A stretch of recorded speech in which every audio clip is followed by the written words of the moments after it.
दोस्तों जरा आप इमेजिन कीजिए, आप ऐसी जगह पे खड़े हैं जहां इतनी बदबू है कि आप 1 मिनट सांस नहीं ले सकते हैं। चारों तरफ अंधेरा है और आपको कहा जाता है कि आपको एक पतली सी रस्सी के सहारे बिना किसी मास्क के एक ऐसे गड्ढे में उतरना है जो जहरीली गैसों से भरा है। ये कोई किसी हॉरर फिल्म की बात नहीं है। ये भारत के हजारों सफाई कर्मियों की रोज की हकीकत है। हम डिजिटल इंडिया की बात करते हैं, हम चांद पर पहुंच गए हैं, लेकिन आज भी हमारे देश में एक इंसान को दूसरे इंसान की गंदगी साफ करने के लिए मौत के कुएं यानी सीवर में उतरना पड़ता है। इसे कानूनन कानूनन मैनुअल एस्केवेजिंग कहते हैं, जो कहने को तो 2013 से बैन है, लेकिन हकीकत क्या है? हकीकत वो चीखे है जो सीवर के अंदर ही दम तोड़ देती है। जब एक सफाई कर्मी मैन होल का ढक्कन खोलता है तो उसे नहीं पता होता है कि अंदर कौन सी गैस उसका इंतजार कर रही है। सीवर के अंदर सालों से सड़ रहा कचरा हाइड्रोजन सल्फाइड, मेथेन और कार्बन मोनोऑक्साइड जैसे जहरीली गैसें पैदा करता है। इसमें सबसे खतरनाक है हाइड्रोजन सल्फाइड। इसे साइलेंट किलर कहते हैं। जैसे ही कोई अंदर उतरता है, ये गैस सीधे नर्वस सिस्टम पर हमला करती है। इंसान को पता भी नहीं चलता और वो बेहोश होकर उस जहरीले पानी में गिर जाता है। अगले 5 मिनट में उसकी मौत हो जाती है। सबसे दुखद बात जानते हैं क्या है? अक्सर जब एक सफाई कर्मी बेहोश होता है तो उसे बचाने के लिए दूसरा साथी अंदर उतरता है और वो भी मारा जाता है। ये मौतें नहीं है, ये सीधे सीधे मर्डर है जो सिस्टम की लापरवाही से हो रहा है। सरकार कहते हैं कि हमने नमस्ते स्कीम शुरू किया है, मशीनों के लिए पैसे दे रहे हैं, लेकिन भाई सच तो ये है कि जब आप किसी छोटे शहर या तंग गलियों में जाओगे तो वहां मशीन पहुंच ही नहीं पाती है। वहां आज भी ठेकेदार एक गरीब मजदूर को 500 रुपए का लालच देकर या शराब पिलाकर अंदर उतार देता है। संसद में जब सवाल पूछा जाता है तो जवाब आता है, पिछले कुछ कुछ सालों में हाथ से मैला ढोने के कारण शून्य मौतें हुई है। ये सब सुनकर भाई खून खौल जाता है। सरकारी आंकड़ों में इन्हें हादसा कह दिया जाता है, मैनुअल एस्केवेजिंग नहीं। शब्दों के इस खेल में उन परिवारों का दर्द दब जाता है जिन्होंने अपना बेटा, पति या पिता खोया है। अब बात करते हैं पैसों की। एक सीवर साफ करने वालों की मैक्सिमम सैलरी क्या होती होगी? अगर वो नगर निगम में परमानेंट हैं तो शायद 20 से 30 हजार रुपए मिल जाते होंगे, लेकिन ऐसे लोग गिनती के हैं। 90% काम ठेके कॉन्ट्रैक्ट पर होता है। इन ठेका मजदूरों को महीने के 10 से 12 हजार रुपए मिलते हैं और जो प्राइवेट घरों के सेप्टिक टैंक साफ करते हैं उन्हें एक बार के 500 से 1000 रुपए मिलते हैं। क्या किसी की जान की कीमत इतनी सस्ती है? ऊपर से इन पैसों का भी बड़ा हिस्सा ठेकेदार खा जाते हैं। सुरक्षा के नाम पर उन्हें एक जोड़ी दस्ताने तक नहीं मिलते हैं। हेलमेट और ऑक्सीजन सिलेंडर तो बहुत दूर की बात है।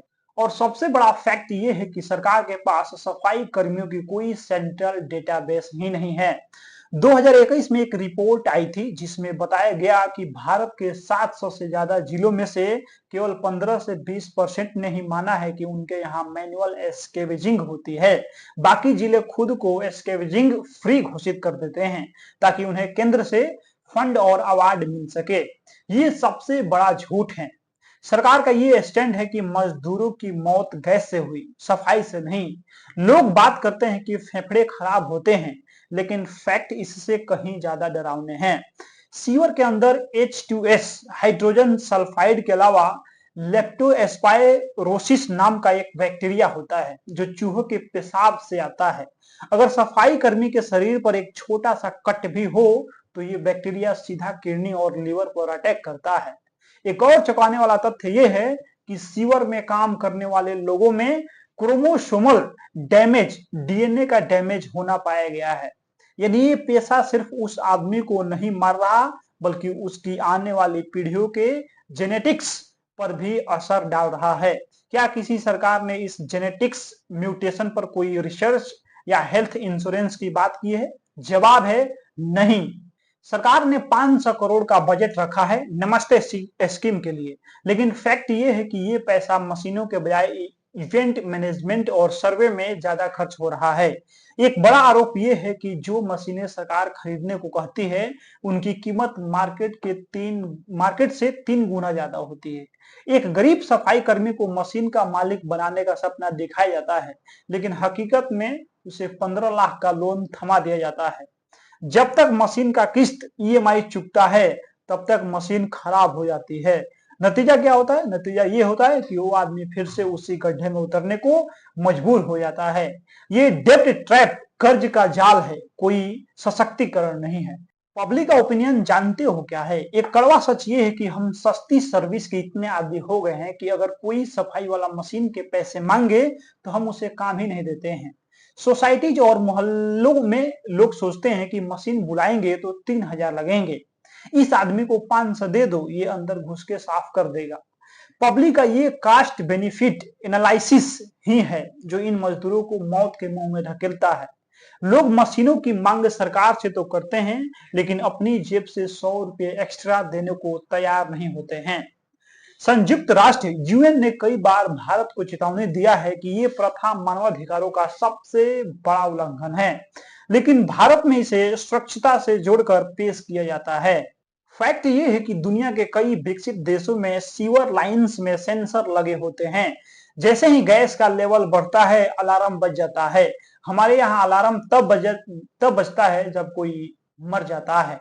एक फैक्ट ये भी है कि सीवर में होने वाली मौतों के मामलों में कन्विक्शन रेट, दोषियों को सजा मिलने की दर 1% से भी कम है। ठेकेदार पुलिस को पैसे देकर मामले को दुर्घटना में बदलवा देता है। सुप्रीम कोर्ट ने 2023 में सजा और मुआवजे को सख्त तो किया, लेकिन जब पुलिस एफआईआर ही लापरवाही आईपीसी 304 के तहत दर्ज करती है तो आरोपी को आसानी से बेल मिल जाती है। ये सिस्टम का वो हिस्सा है जहां कानून गरीब के खिलाफ खड़ा दिखता है। अगर सरकार चाहे तो स्मार्ट सीवर सिस्टम बना सकती है जहां इंटरनेट ऑफ थिंग्स का इस्तेमाल हो। मशीनें तो हैं, लेकिन उन मशीनों को चलाने के लिए सफाई कर्मियों को टेक्निकल ट्रेनिंग क्यों नहीं दी जाती है? उन्हें सिर्फ मजदूर माना जाता है, टेक्नीशियन नहीं। असली नाकामी यह है कि हम अंडरग्राउंड इंफ्रास्ट्रक्चर पर पैसा खर्च नहीं करना चाहते हैं क्योंकि वो दिखता नहीं है। सरकार को पुल ब्रिज बनाने में मजा आता है क्योंकि वो वोट दिलाता है।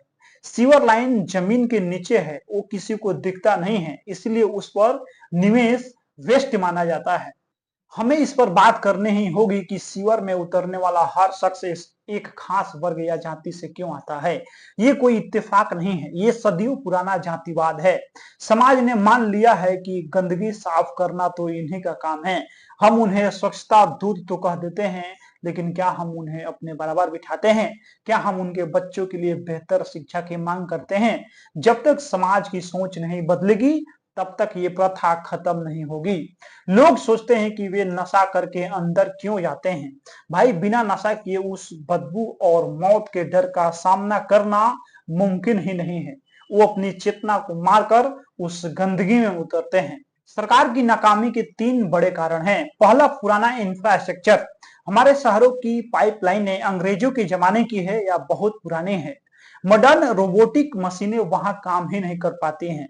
और दूसरा, जवाबदेही की कमी। जब किसी की मौत होती है तो पुलिस ठेकेदार पर मामूली केस दर्ज करती है। किसी बड़े अफसर या मंत्री को आज तक जेल नहीं होती है। जब तक सजा नहीं मिलेगी, डर नहीं बैठेगा। और तीसरा, भ्रष्टाचार। मशीनों के लिए आने वाला बजट कागजों पर खर्च हो जाता है और जमीन पर वही पुराना मजदूर बिना किसी प्रोटेक्शन के काम कर रहा होता है। दोस्तों, ये सिर्फ एक सामाजिक मुद्दा नहीं है, ये हमारी इंसानियत का टेस्ट है। हम 5G और एआई की बात कर रहे हैं, लेकिन क्या हमारा एआई एक इंसान को कचरे से बाहर निकाल सकता है? सरकार के दावे और पब्लिक की चुप्पी दोनों ही इस समस्या के जिम्मेदार हैं। अगली बार जब आप स्वच्छ भारत का लोगो देखें तो उन लोगों को जरूर याद करें जिनकी लाशों पर यह स्वच्छता टिकी है। सिर्फ बातें करने से काम नहीं चलेगा। समाधान ये है कि सीवर सफाई का 100% मशीनीकरण हो। जैसे केरल में बंडीकुट नाम का रोबोट इस्तेमाल हो रहा है, उसे पूरे देश में लागू क्यों नहीं किया जाता है? सफाई कर्मियों को स्किल ट्रेनिंग देकर उन्हें मशीनों का ऑपरेटर बनाया जाना चाहिए, न कि उन्हें सीवर का चूहा बनने पर मजबूर किया जाए। अगली बार जब आप अपने घरों के पास किसी को सीवर में उतरते देखें तो चुप मत रहिए, सवाल पूछिए, वीडियो बनाइए, ठेकेदार से पूछिए कि सुरक्षा उपकरण कहाँ हैं। आपकी एक आवाज किसी की जान बचा सकती है। बाकी इस वीडियो में आप लोग अपनी प्रतिक्रिया दे दीजिए। मिलते हैं अगला वीडियो में। बहुत बहुत धन्यवाद।